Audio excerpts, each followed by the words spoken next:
My Boss, Chapter 11, Ziak tu, Basta Tlau. Kami tuju ka biang aron luang ringota. Donian, ani hian om zia po revela vang. Ti pain ka mai bularon kun naya.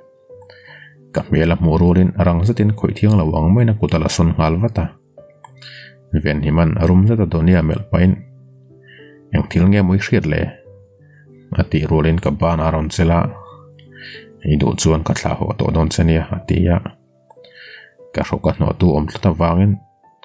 Trong tumboi vel po ka peilaw. Ka bungat ringota. Donia ka mitsira ka mel chuan. Ay ka korip tejen chungin alaw ding kak truwa. Innoy lama hotura kan suksu. Donia nule paten makti mel daw taka min law en chuan. Ven himan kan vatla honge.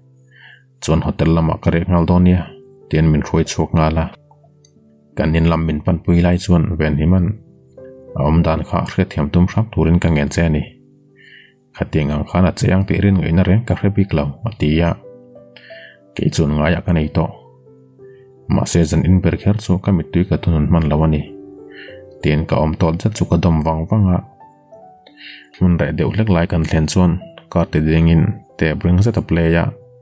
Idu to kin trap vakro.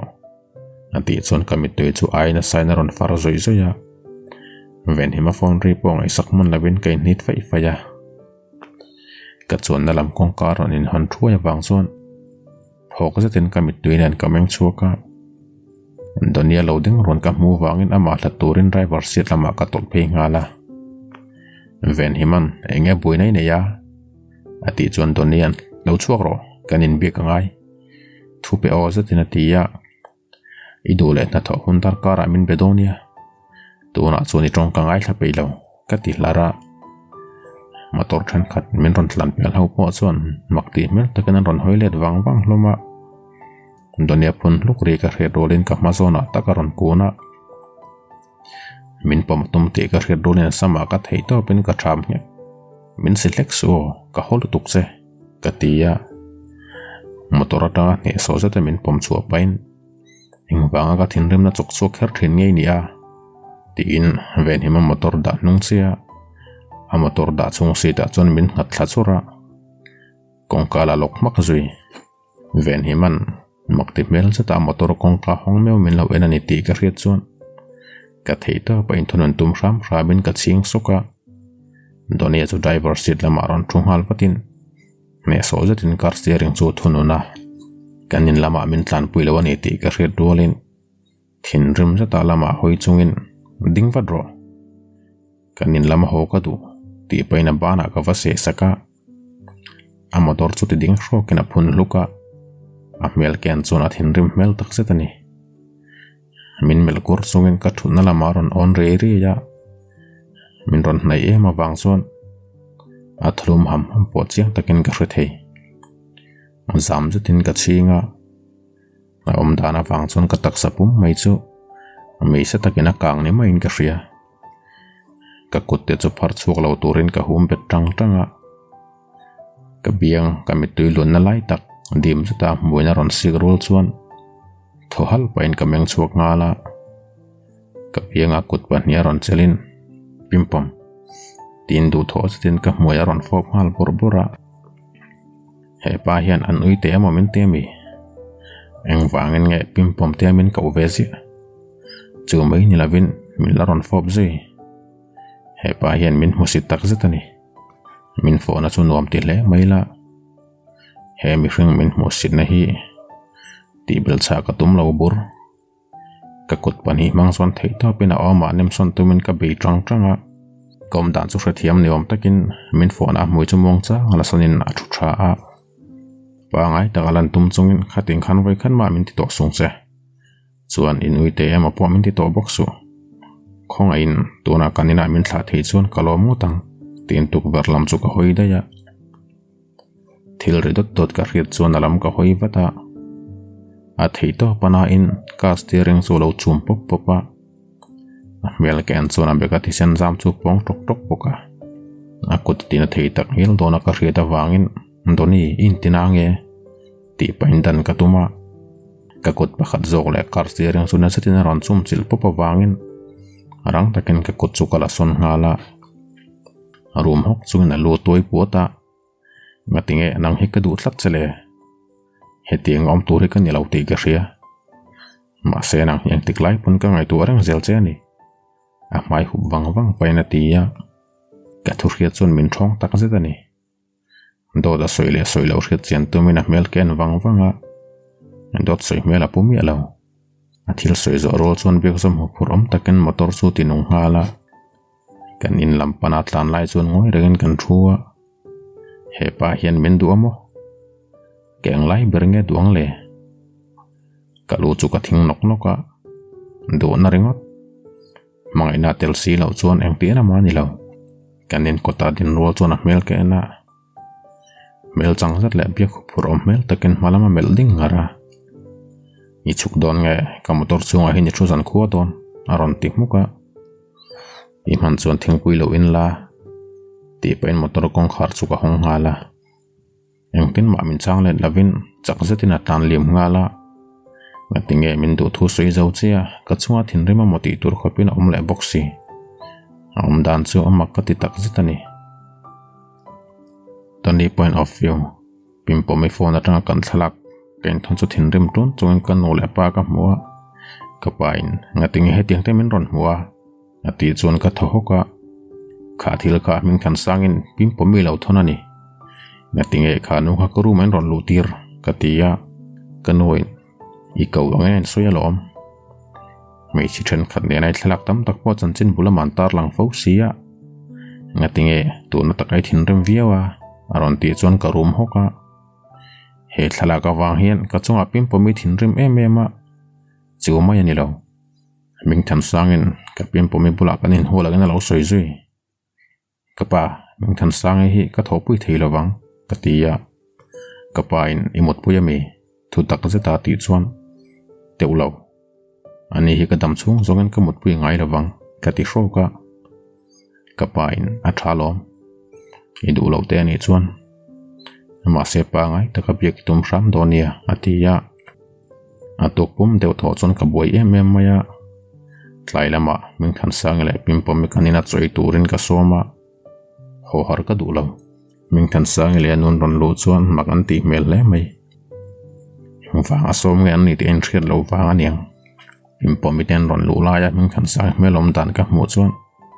ka thina tirim lek zel chunga khung hal mai ka durum rum zana nei mi alawa an nu fa min chu san hu chon choi turin kan pheya tuna chuan ka chunga pimpo mi thin rem na por evek to ka be se ka du lo zong tak ven himan ron su awangin cho poi por la ven thin rem zatin ka tho sana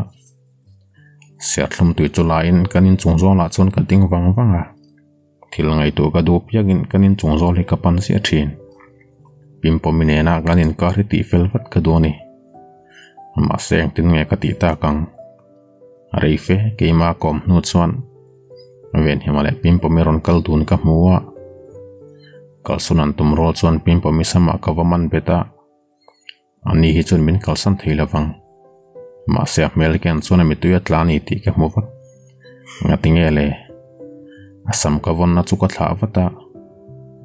kom dana wang chun ven hima polung oilo ti ka hria an panian chuk chung ma ti na chang khala bin ka ding ngoi renga kanu chu man mo za taron tlan chho pain boya engthil nge tleng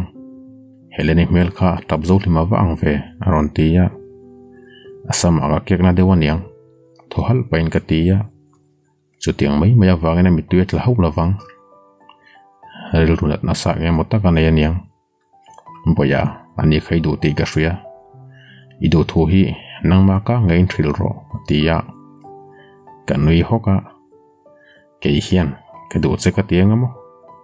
tu mi chen ne na ma ka du ni ti ka khil ngai lawang kanu min biak na pong ai saklapin in hoilam panin ka chuk ngala ven hima motor kong kolai atlan pil che ka murwalin man mo zatin ka kar chu ka khal chuak ngala ven hima motor chu mi re deu na la ya ding te ka murwalin makkati leya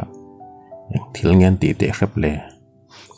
abul na ya kom to ti hra tho maila ven hima number chu motor khal chuin ka daila pick up roll chuan chesom hlek to su ti paina hnunga chun ka kar ka ti ding ngala pimpomi chuan nalam kongka ka va hong ngala mel ka mo chuan mi tui ka ra tang ron hoi chuaka enga tinge ami tui tlak rang le eng wange niang kain thing no ka ami tui tlak ka mu wang main ka ti turang ma ka thul pha tur ani lo ataksa ka to rol chun ka dang lam hal thuaya eng tin panom se ani hian min hip tak zetani tuna kom dan ya hun lo tak zet kar si ta ka thutir chuan duain ka dim lo ti ka ria ma se tianga ka ti wat lo chuan ke ma le ke ma ken timol phu thei tak ngel don ani kom dan chu pimpomin a thiam lo ram ka be sei in control ka tum ma wang chuan pimpomi thu soi po chiang ta ka hriat ka nei lo ka bana ron se wang chuan motor ka ti ding wata shrep tak chuan he no hian ang thil nge hriat te hrep le min se ve zi mai atro ana wanga makeup tlem phar deu chu hinga motizo takena in mea atilang sexy bok kain sum boi vel peilo tuna takhina hui sexy takme phone nok ka duni ka phone asuni dang angin min ron chang le thaulo ngatinge ka pimpom hi mi padang la ka chan ka du lo tak satani ka thin rem lu tu ka wangin car steering chu ka chum pop popa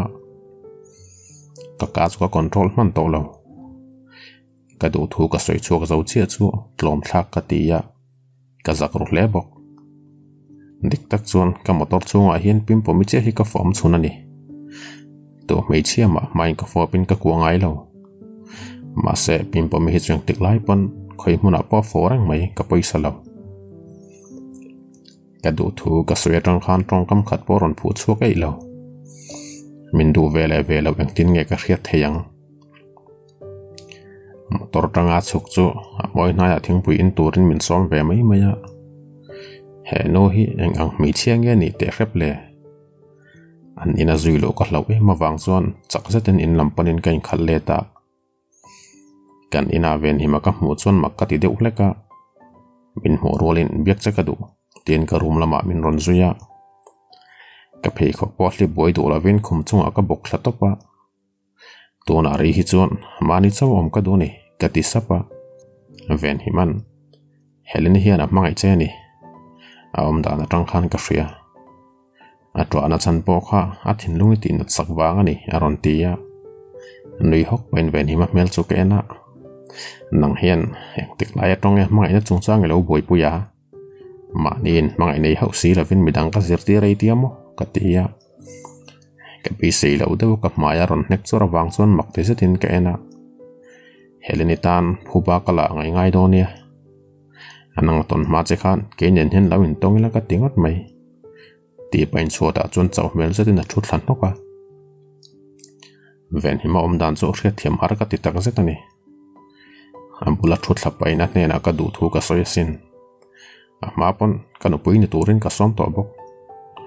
ma se engtin ma min chang let lo mi padang an omaniang katia i do thui soi ringo tamo i mang i thui hril lo mi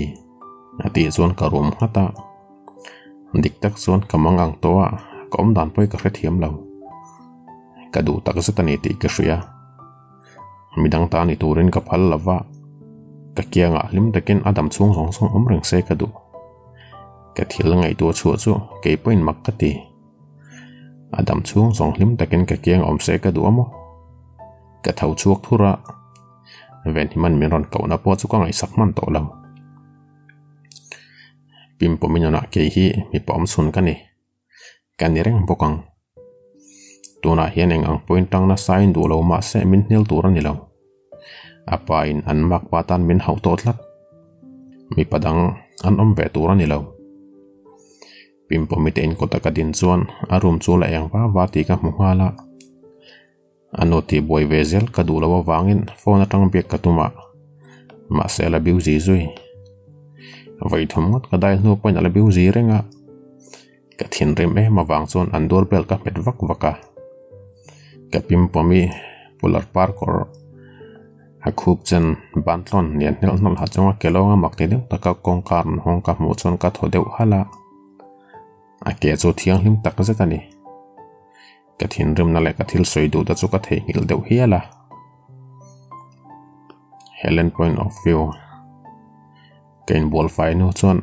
doni om dan vel ngai to zui neu neu chungin kanu lo ho nga ken sitting room ka thuwa a nu lo ka kanuin kapute ten lama re tor thu phone min ron hril lai chuan midang in min ron kola kanu ne na ka in biak lai chuan midang ka ngai ven man lo engmi pon ni rose kanu aya poimo tu ma he khovelan om lawani kanu nen kanin bezau chu ka tho hala min ron call tu number ken chuan donia number alo nia emaw riat tak thut le ama song pon kan om tlang renga phone ken lai tak chuan kong ka me na chun ron ti rik ka pang chuan ka phode udora tunge moni le chol mi alawa rik zom sa wang chuan man mo takin kelongin ka wa hong hala donia mel ka mo chuan phok sa tin ke na ni chinain hak dan ngai ve na lain hareng a mel ken chun ken chhir ngai mai katak sa zong sunga mutlang ve ka moti tur khopin min lo ena enge iron ti don kativata in chung lamaron pen lutin kong ka chu chung lama kal tha a thingbui ka du ati rolin ka phone ken lai chu min phi thlak sak dora ban chu phar sawin sang taka phone chu keng hala chu sak ka tum ve ngiela ma se ka thasen ve te po chu a thlon mai ani in ka hria aw ma chum chor pain enge motia in hriat le imol hle mai katia ka chumna ko chumin man be sakin tungai bia kha inoni em tin kanu mun na room lam chu mela ka du ka biang ilo buina tu rom lo ti pain nem son ka tuma alama min po nai dor pain ka du che ka ti kha eng wanga tong kam khat wa min chang du mi lo ngai ni a min huange min ten zok ati muka chan mai dan tor ka hriat lo wangin ang phok chungin a mel chu ken rang rengota he pa hi ka tenamo ka huanga ka in hriat lai ngei pon ama ka mam in ka ngai veng veng zel so kan isia kanuna betlak thei se ti hi ka du thu sa mani isoi nge yalom kyang lai ber ngei duwa ka ti chon yang kim hi aron ti muka doni kan thil du piang hi kan nei thein kan ta ni vek kher ngai lo ti hredonia nakin lo ka min du ngai hret na po kha re le mayang ka ti sapa ka mai chen ka hria mai mit sing pa ti chon mak ka ti dan chu na satakani a thu soi chon min thong tak zetani doni ti sap pa na muya ding di lipin ka fob zewa aron men chu chon ang ma soi lo le mak ti deuh tak chungin min lo en ha nisuk pain kalome do thui soi lo chuan katia ka tong zo rol chon ka moya du tho zet min ron fop ngala kalo nar lo chiang khop mai ka theiang to ken kalo chang let ve a rum hok pa moya tlem la sonin ke hian dor thil che ka du lo chuan kanu puini turin ka du che ni ati chuan kan noi ri ha ka andar ko pain aba mak te thut ve eng ma po ka soi hlei theilo doni ka mai che ni a ho ka mai phum chungin ka tia ka khel bor sul ruak pain enge mak vak pimpom ati tham tu ka a melen chau pain inui te min khan min kau to su uite le mi hring kanin anglo tin ka kon chu ka thla ngala min pom kang nol pain kan uite ang mai mi sei hra te malom i thin rema mi nui suk paina tia min da thlate atlai to si va horo ka ti chon min pom nget so pain zan in hen nang ma motura in ngai ani choni ti sol le ang do thlang ro i bula ka riek don nge ka bulai riek don thu tak zatina tia ka keleng vak pain chu tiang thil soi su nu pa kan ni lo hi ka tia thut pa min thut lak pui pain nu pa kan ni fatang ma se zan in hian ikiang alo chon khoyama kom lawang amal chunga min pom renga mui chun ka hmang veleron fop thuak boka doni thalo khongoin arsa songin amlo ramro ka te khur dara chiang sa tamin en sungin engtin nge ka kanin mangai tona nilom ni chuan ka tai nia engi harsan la om cheu do thelo mel takina tia amal chung atang chuklak pain ka tan nang hi nar harsa takinia pathian du lo zonga main kan no ti to ma se ti non le kher ka du lo ka ti sapa arum hok re ka hriat chun kain sang mar tu na dik tak chun kan tak sign sigrul khan kamamoa kalung oi pui hlia bok ma se ka chele thariat na in kanom dana dik lo zia chi takin ka hriani pimpom ka tai ni mi padang ni taksa hi athem pona sito tura ni lo kanu puini thui pokang tina thau choka chumi pa chuan min pat thau ve ngala ka moya chiang sa tamin ron fo wang nu chuan thohal pain ka nara na sa tin ron pia ya rum sa ta kamel chuan min sham rei tum wang ani kha nang ma wangin tuivo taka kain chia le ngai don ani hi tin kong ka chu hong hala i hitlang nge khwa voto si ona chua chuan ka tia kadam lo hlawani chuan adam toi chui hrialom thutak seta tin a motor chunga chuan a chuang lut ngala anui hak bain atlan liam chu ka thlira jing ka harwalin dar za ten tumin ka phone ke na donian engtiare nge min hremi tuma kadam lawania nang ma wangin hrom ti takin kom ti message min ron thon ka mu chuan ka call wata tholop pa min ron chang chuan to nang tin ngai oma mangang ru deuh tak chungin ka tia exor kala nang ma ngai to chungin nei huk pa ti chuan ka thongal huaya min timang ang tre palom ka ti sapa donia nen phone atang kanin biak zo no chuan ka thau chuk ngala dar thalang ma kain en chuan tu man min mulo ting tha thau maila ka lai lek thawani choka nei lek lo line ka nu in i choi lai chau khang ai to ta che enge mo i hriata khate nui le vur ni chiang taka min en chunga ti chuan lam simin ke i khamsan da ya duhte tura ka ru mata ka chuak che chu in noi lama ka nu le donian lo in den sil ka mu chuan ka tho hala mel ken chuan enga tinge moni kalai de utla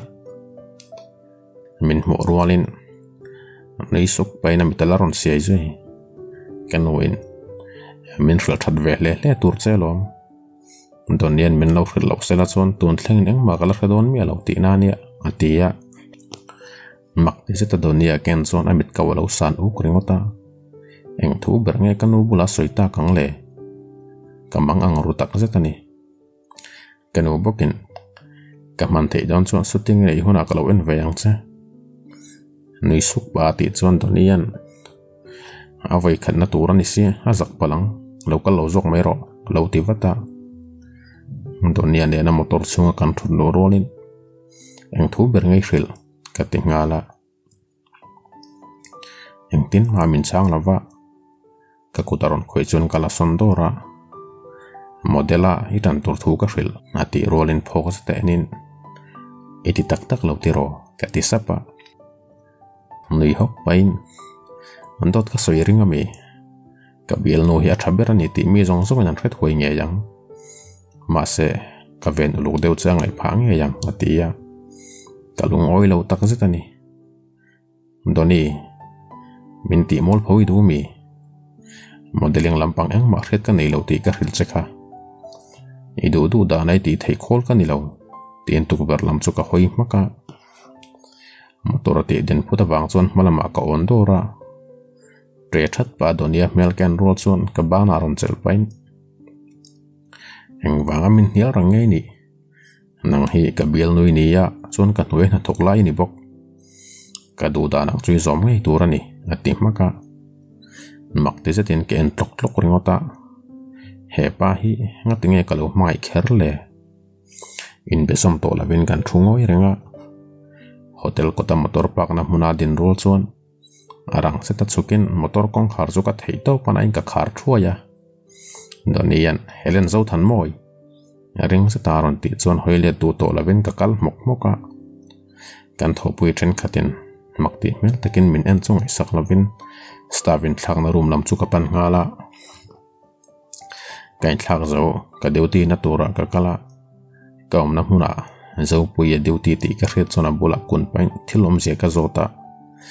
zo puin nang te chu boss office lama nai tho to tur thun soi kha engmai hrelo mi lo ti hluaya kan pia thin tlari kan hret dorin zo puin an son kan hoi ngala pangpar khoina pot nal zat mai chu ta tladar noi bula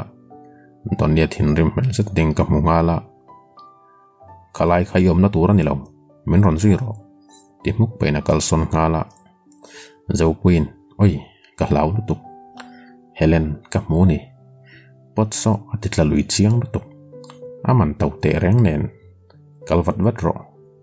hotel moro dangin an tur le main ati hluaya donia office lampana kalmek chu hur lo zatin ka zuya a noe thok ve mai kani ti kain threng turani a office kong ka kik pain lu ka dila ka tong zo chi chu kong karon hongena office hunga chon min pot lut rok roka ka tre deu that dolin ka muyaron khar sil ngala tolson ka tum chon min ban betlat boxi nen alei mangin ka fortuner kau dewin ka chunga leron hol luta arum hak pain thla dul dewin du tho zetin ka lo chang leta kan leile hui chuain bat nok nok ani ber tho cham trep ko pa kan info nu chon tho hal pain kan chal chuin sirana aki kor hak chan akabron pong de ulo ka mu chon ka tho deu hala donian yat zetamin ko thlap pain ka ngonga maya phum pangwanga a tho hala nang hi doi thiam dik takeni min ti lim ema anu rei lo te ya min ti thin rim le a chuan tuna hian na le min tor tir me kani khor dar inati ya a phone to kan chunga daron rik chon tho hal pain chiang zatin min ron ena I phone ari kati chuak sapringota modela chuan itang ho lawang tina phone chula ngala midang lo zong ro ka bial no chon ti thei lawang tina da ngala atho soya wang chuan lom ne tur kani ti ka hria ma se ka lom ho lo he pa hian keng kem hi thunu na tum veka mi le ven hima file pakhan e naron lut ka mu chon ka lo nui saka min ron nui ve ho lo don ni abiak rol chuan zu ena ni ti ka hrengal ven hima chuan nu chuan donia bula zu inna savi wa mi le katia naktuka aizol lama hoto don wang aniang zanin chu kanin lama thana party kan mangdona hotela thok ho zong zong te po kan som tel vekani ati sapa makti deu ta kamelin somna ka dong ve mi alo ngatinge katia kepon ka dong bik leinem chu wangin somna don chu in be sei du su thutak satinatia an party na chuni om ve don lawami kati sapa om don chiang nang po ka bulai om rang turani ati chuan ka tho huaya min ti hlau man tre palom tuna chuan na thok turin ka kal thei tuang tiro katia